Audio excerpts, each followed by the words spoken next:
Goeiedag en baie welkom en dit is Woensdag en alles wat mooi is. Wat sê God in sy woord in die Bybel oor verantwoordelikheid? Baie gelowiges in die laaste tyd kom met, ek wil sê met selfuitleg, met vals prediking, vals uitleg van die woord, dan kom hulle uit by 'n heeltemal verdraaide ding. Dat hulle glo dat niks in die lewe is hulle voor verantwoordelik nie. Omdat hulle glo of omdat hulle gered is, want alles in hulle lewe is in God se hand. Nou dit klink baie vroom en baie mooi en klink baie Bybels.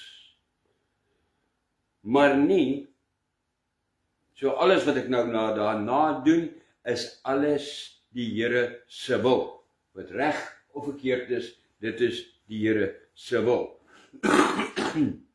Nou kan ek nie verstaan, Here, hoe kan 'n mens by so iets uitkom? Op watter manier? Selfs al is jy nie 'n uitlegger van die woord nie, selfs al lees jy nie die Bybel, want die Bybel is vol van tekste, ander woord wat sê dat jy moet nie dit doen nie, jy moet nie dit doen nie, jy moet nie dat doen nie, jy moet nie steel nie, jy moet nie moord pleeg nie, jy moet nie valse getuienis gee nie, jy moet nie al hierdie goed doen nie. Dan kanselleer dit mos wat die Here sê ons moet nie doen nie. Dit maak nie sin nie. Maar ek gaan jou nie probeer oortuig nie. Kom ons kyk wat sê God in sy woord. Nou, om te begin, Dawid het gereeld in die psalms geskrywe dat sy hand is in die Here se, of sy lewe is in die Here se hand. In Psalm 31 vers 16 het hy geskryf onder andere, my tye is in u hand. Die woord wat daar in die oorspronklike teks gebruik word, is tye, lewe, alles van hom. Red my uit die hand van my vyande en my vervolgers. Amen. En wat het die Here gedoen? Die Here het Dawid gedoen wat hy wou, dat die Here hom gered het uit die hand van sy vervolgers? Nee, Dawid het in die vrees van die Here, in sy wil van die Here, het hy geleef hoog godsdienstig vir daai tyd. Maar die oomblik toe Dawid buite God se wil gaan, en wat gebeur? Hy sy eie drange, sy eie begeertes begin leef. Wat 'n begeertes, wat 'n drang het hy gehad, en oorspel het hy gepleeg met Batseba. En haar man laat vermoor. Toe beweeg hy homself in hierdie posisie in. As ek net die knoppie kan sien, dan gaan ek jou wys. Toe beweeg hy hom in hierdie posisie in, uit God se hand uit. En toe volg teëspoed hom. En dit het aangehou. Tot wanneer toe? Tot hierna toe. Totdat hy verantwoordelikheid vir sy sonde, vir sy dade geneem het en voor God bely het in Psalm 38. Amen. So klaar maak dit nie sin om so te kan dink nie. As hy dit gedoen het, dan sou die Here hom ons nie gestraf het vir dit wat die Here se wil is nie. Dan het hy niks gehad om te bely nie, maar toe hy eers dit bely, toe vergewe die Here hom, toe herstel die Here hom, en toe het hierdie teëspoed opgehou. Amen. Hier maak dit nie baie moeilik vir ons nie. Jesus self Het in Matteus 6, wat is in Matteus 6? As jy net so 'n bietjie daarom die Bybel gereeld lees, dan is dit, o ja, dit is die bekende bergpredikasie. En in sy bergpredikasie maak Jesus dit baie duidelik hoe veilig ons in God se hand is. Dit is al wat dit is eintlik, hoe veilig ons in God se hand is. Met daardie bekende, wat ons gedoop het, saligsprekinge. Aha, wat is die saligsprekinge? Is niks anderster as 'n riglyn hoe om jouself in God se hand te hou. Dit is wat die saligspreking is. Salig is die wat, salig is die wat in God se hand bly. Ja, dit is 'n waarheid. God hou jou in sy hand. In wat van sy hand? In sy hand se beskerming en in sy hand se versorging. En hy lei jou met sy Heilige Gees. Stuur jou nie op 'n paadjie wat jy nie kan iets doen nie. Hy lei jou. So hy versorg jou, hy beskerm jou en hy lei jou. Maar dit maak van jou nie 'n hierdie een. Ek het jare gewag om hierdie prentjie te kan maak. 'n marionet. Ek sê altyd 'n puppet on a string. Dis 'n baie goeie Afrikaanse verstaanbare woord. Het maak jou nêrens 'n marionet. Hy hou jou in sy hand, sy beskerming en versorging en hy lei jou met sy Heilige Gees, maar hy maak nie daardeur van jou 'n marionet wat geen vrye wil het nie. Amen. Wat geen vrye wil het nie. Nee, ek doen dit, want die Here het my soontoe getrek. Die Here het my soontoe gevat. Regtig. Wanneer jy sondig, is dit jou eie keuse. Maar, of moet ek sê, as weergeborenes het ons 'n verantwoordelikheid. Baie belangrik. Ons vergeet dit. Ons dink nie daaraan nie. Ons dink nie dat ons verantwoordelikheid het nie. Ons het 'n verantwoordelikheid teenoor God, teenoor onsself en teenoor ander in die liggaam van Christus. Hoekom? Om ons redding te beskerm. Hoekom?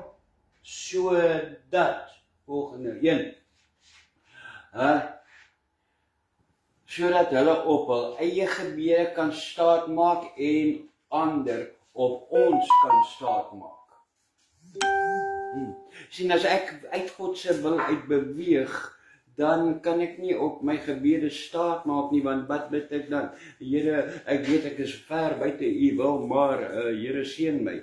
Nee, dit is om my eie redding te beskerm en dan kan ander op staat maak op ons gebede om saam met hulle te bid en om die laste saam te dra en saam geestelike oorlogvoering te voer met ons om te help deel, om te help huil, om te help lag, om te deel in alles. Amen. So baie belangrik om 'n verantwoordelikheid te hê. Ja, maar ek het nie ander mense nodig nie, en ander mense het niks met my goed te doen nie, en ons hoef nie te weet, en ek is 'n privaat mens. Ja, ek is so jammer as jy so 'n privaat mens is. Ek is regtig jammer as mense so privaat is, net soos met trots. Ek is so jammer as mense so veel trots het. O nee, ek kan nie. Hoor jy, dit gaan sleg. Ek het nie 'n sent in die huis nie, maar, en hier kom iemand en die Here gee iemand uit die bloute uit en nie so, ek wil jou seën, dan sê nee, dankie, nee, want ek is te trots om iets van iemand af te pang. jy sê vir die Here nee, dankie.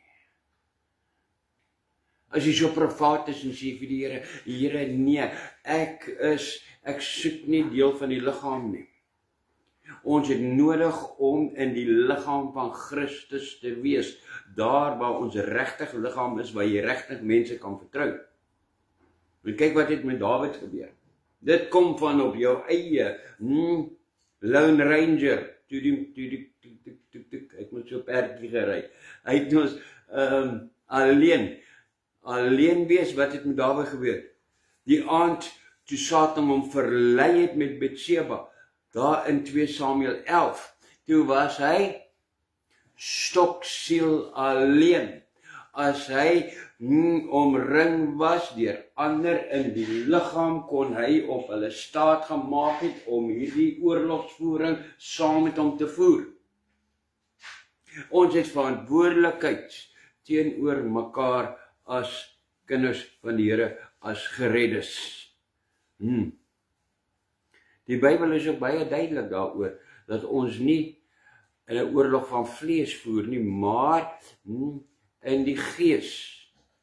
Wat staan daar so? Efesiërs 6 vers 12, teen kragte en magte, geestelike magte wat ons bedreig. En die volgende versie in Efesiërs 6 vers 13, dan skryf Paulus ook, dat ons moet toerus met alle krag wat voorsien, om hierdie gevegte weerstaan. Nou hoekom moet ons hierdie geveg weerstaan, as die Here ons dan soontoe gaan stuur? Hy skryf, Efesiërs 6 vers 13, trek daarop die wapenrusting aan, wat God julle gee, sodat julle weerstand kan bied in die dag van onheil, en nadat julle die stryd tot die einde toegevoer het, nog op julle pos kan bly staan. Wow, amen. Wonderlik wat hier so staan eintlik. Baie mense ken die eerste gedeelte, maar ken nie die laaste sinnetjie daarso nie. Tot die einde toegevoer het, nog op jou pos kan bly staan. Sien jy, in hierdie oorlogsvoering, en al hierdie goed wat ons mislei, verlei, of wat ons Here, ons het tot die einde toe weerstaan, en ons het deur dit, het ons nie 'n tree geritereer nie. Dit is wat die Here van ons soek. Here, 'n verantwoordelikheid om nie 'n tree te ritereer nie, om nie in te gee nie. Want, kyk wat staan op die einde, op julle pos kan bly staan. In die oorspronklike teks sê dit, dat ek in my pos gebly het. Amen. Wow. Here, dankie vir die woord. Dankie dat jy die woord vir ons oopmaak. In Jakobus 5 vers 16, dan skryf Jakobus, ek moet nou gou eers vertel van Jakobus. Ek het iemand geken. Ek ken iemand wat nou het ons die Engelse diens. En die kerk is Engels. En nou gesels die mense, en dit is soos waar ons by mekaar kom net om te bid. En nou kom ons sê Piet, nou wil Piet ook sê wat staan in Jakobus. Nou sê hy, in Jacobus, the Lord says. Nou maar as jy nie weet, James, is Jakobus nie. Ek het nie gelag nie, ek het gesê, ja, dit maak net Afrikaanse sin, want hoe kan James en Jakobus by mekaar uitkom? Dit is onmoontlik. Alright, maar hy het geskryf in Jakobus 5 vers 16, kyk daar, bely julle sondes eerlik teenoor mekaar en bid vir mekaar, sodat julle gesond kan word. Die gebed van 'n gelowige het 'n kragtige uitwerking. Ek het 'n verantwoordelikheid, Here, om u gehoorsaam te wees, sodat ek en jy se gebed 'n kragtige uitwerking kan hê. Amen. Nie net ek bid vir jou nie. of jy net bid vir my nie, maar as ons twee saam bid, dat ons 'n kragtige uitwerking kan hê. Wow. Ek sluit af. Wat sê die woord? Verantwoordelikheidsin. Verhoog met weergeboorte. As jy dink jy was verantwoordelik voordat jy weergebore was, as die mense dink jy was toe 'n pyn, nou is jy 'n groter pyn.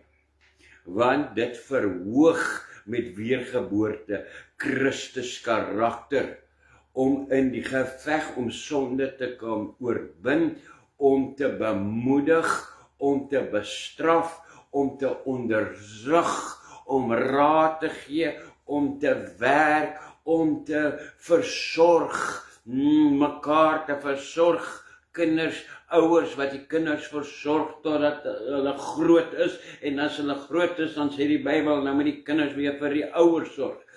Sê, om saam bly te wees en om saam te huil. Verantwoordelikheidsin. Dit is 'n vereiste van die Here. Amen. Dit is wat die Here sê oor verantwoordelikheidsin. Lekker kort, lekker kragtig, ek dink, en prys die Here, lekker verstaanbaar. Dankie Here, prys U heilige naam. Tot volgende keer. Shalom. Vrede.